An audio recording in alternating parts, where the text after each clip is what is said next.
kasama ka ba doon nung nag-ano si paring si Yorme? Nandun ka ba? Wala. Wala akong mahabol nun. Oo. Kasi nainis ako eh. Nainis ka ba? Bakit? Nainis ako kay Yorme ng like, Talaga? ayaw Totoo ba ayaw na siyang papuntahin ng SMNI?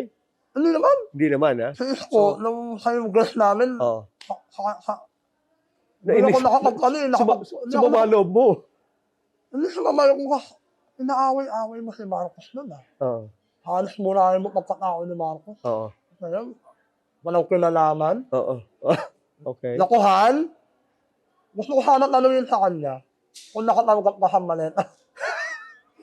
Bumait eh. Pero, lumiper, para maging panas na. Nauunawa ko sa iyo. Naunawa. Di ba? Maynila ka, sentro ng Pilipinas. Okay. Baka matulog ka kay sa Davao City. Mm-hmm. Walang budget. Walang national budget. Oo. Maganda na sa Davao, walang utang. Mm-hmm. Maynila. Ang laki ng utang na Maynila eh. Mm-hmm. Diba? Mm-hmm. Nauulawa ko si Yorme. Kung bakit ganun yung sagot niya. Kasi ikaw, ang kalaki ng budget, kawawa Manila ninyo. Magkakagulo. Paalala ko lang, ang Malacanang nahanog na Maynila.